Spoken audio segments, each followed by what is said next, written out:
Bismillahirrahmanirrahim. Assalamu alaikum dear students. How are you all? I hope you are all good. Let's start our lesson 17. Today we will read unit 6 from OPE and the story is How much land does a man need? Okay? Students, it's a folk tale from Russia. Alright? And it is a story of a farmer whose name is Peham. Alright? Peham is a hard-working farmer who is happy with his achievements until he hears about land more better and cheaper beyond the river Volga. This land is of Bashkars, who allowed him to have as much land as he could cover on foot between sunrise to sunset for only 1,000 rubles. Rubles are Russian currency. Okay? Bashkar took him to a little hillock and one of them placed his fox fur hat to mark the spot to which Peham had to return before sunset to claim his land. Peham set off to walk 30 miles before sunset, marking out his territory as he goes by, digging out little mounds of earth. He looked back. The hillock could be distinctly seen in the sunlight with the people on it. It was growing warmer. He took off his undercoat, flung it across his shoulder, and went on again. Further on, he looked at the sun and decided it was time for breakfast. The first shift is done, but there are 4 in a day, and it is too soon yet to turn.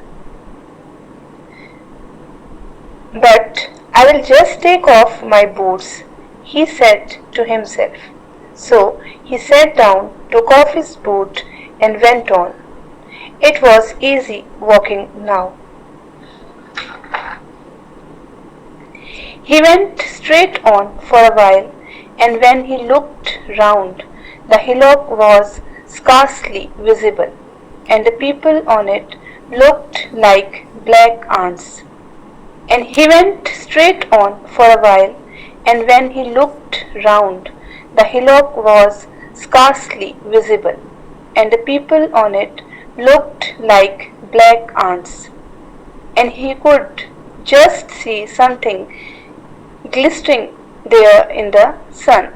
He stopped, dug a large hole, and heaped up pieces of turf to mark his territory. Next he untied his flask, had a drink, and then turned sharply to the left. The grass was high, and it was very hot. Peham was tired and saw by the sun that it was noon. Well, he thought, I must have a rest. So he sat down and ate some bread and drank some water, but he did not lie down, thinking that if he did, he might fall asleep. So he went on. At first, strengthened by the food, but it had become terribly hot, and he felt sleepy.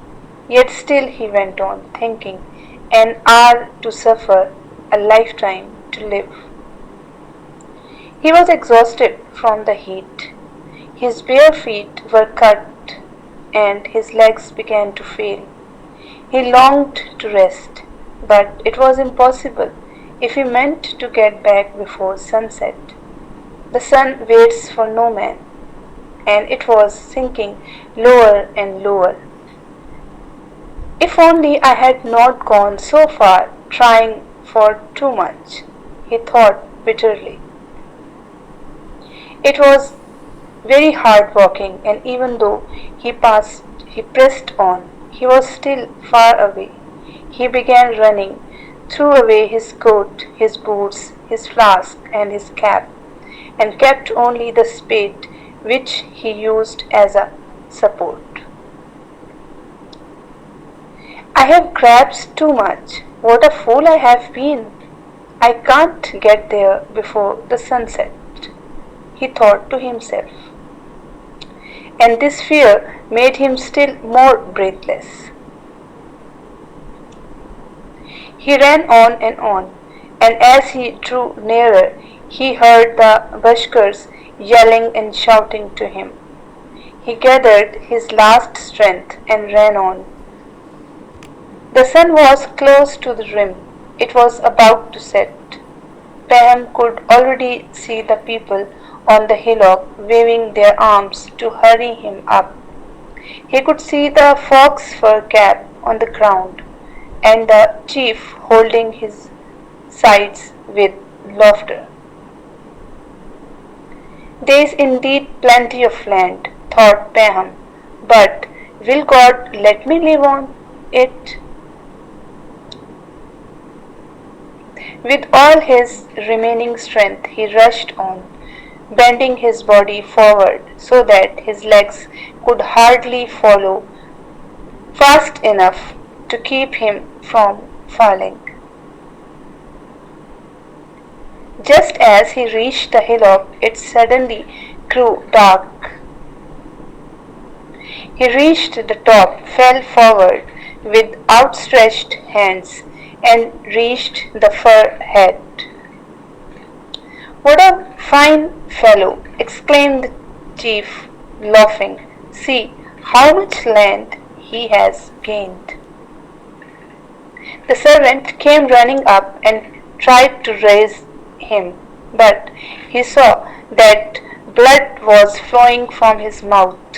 Pam was dead. The servant picked up the spade, dug a grave long enough for Pam to lie in, and buried him in it. 6 feet from his head to his heels was all he needed. So students, we shouldn't be greedy. We should be contented with our lots if we want to be happy, not only in this world but also hereafter. Okay, I hope you have enjoyed this story. Now come to the question, reading for understanding. There are 7 questions. Questions are: Paham is confident and strong when he set off. Explain how his feelings change as the day progresses. Question number 2. What were the Bashkar's charms for selling the land? Why do you think they were offering it for sale so cheaply? Number 3. In what directions did Paham intended to walk when marking out the land? Why did he keep changing his intended route? Number 4. To which 2 different uses did Paham put his spade? Number 5. Why was the chief laughing as he watched Paham? Number 6.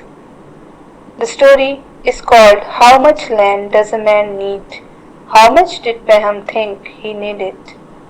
Number 7. What answer to the question How much land does a man need is given at the end of the story? 7. What answer to the question? These were the questions, dear students, and the answers to these questions have been given on the screen. You can see it. Now come to the other topic. It's from grammar. It is adjectives and adverbs. Students, there are several classes of adjectives and adverbs, but adjectives of quality and adverbs of manner are most important. Okay, let's see what is adjective of quality and adverb of manner. Adjective of quality modify the meaning of a noun by denoting a quality. For example, green grass, large hill, hot day, a happy child, etc. Adverb of manner. They show how or in what manner an action is done. He works, for example, he walks slowly. Okay, you write very badly. These are the examples of adverb of manners. Okay, here are some adjectives and adverbs. Adjective is angry and the adverb is angrily. An adjective is great, adverb is greatly. Adjective is bright and the adverb is brightly. Adjective is kind, the adverb is kindly. Adjective is happy and adverb is happily. Okay, let's move on. Comparison of adjective and adverbs. Adjectives and adverbs are used with certain changes of form to make comparisons. Okay, we form the comparative by adding the suffix er to short adjectives and adverbs and the word more before longer ones. For example, Akbar is taller than Aslam. This book is more interesting than that. In the same way, we form the superlative by adding est to short adjectives and adverb and most before longer ones. For example, Ali ran fastest of all. Ahmad played most skillfully of all the players. Students, do remember comparative is used to compare two only and the superlative is used to select one from more than two. Okay? And the comparative degree is usually followed by than, but the following Latin comparatives ending in or followed by to instead of than. Superior, inferior, senior and junior will use to here, like his strength is superior to mine.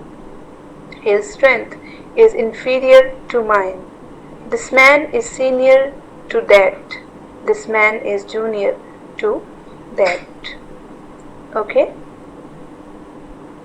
We use the superlative degree with the and of. For example, this boy is the cleverest of all. Okay, clear? Now come to the exercise at page 81 in your scientific English grammar. Part 1. Point out the adjectives and name the degree of comparison in the following sentences. You have to point out the adjective and name the degree of comparison. Alright? Sentence number 1 is London is the largest city in the world. Here, the largest is the adjective and the degree is superlative degree. It is the superlative degree of large. Okay? Number 2, the old man has a sharp knife. Here, adjective is sharp. And beta, this is the positive degree. There is no comparison. Alright? I have done these two for you and the rest of the sentences you will do yourself. In part 2, use the comparative or the superlative degree as the case may be of the adjectives enclosed within brackets. Okay, you have to use superlative or comparative degree here. Number 1, Rose is beautiful of all the flowers, and we will use superlative degree here. Rose is the most beautiful of all the flowers. Sentence number 2, gold is heavy than iron. Here comparative degree will be used. Gold is heavier than iron. Okay, these two have been done for you and the rest of the sentences you will do is yourself. Okay, and if you find any difficulty you can contact me. Alright, now your homework. Do exercise part 1 and 2 at page 81, Scientific English Grammar 3, and write questions and answers in your notebook and also learn them. Alright, that's all for today. Have a nice time. Allah Hafiz.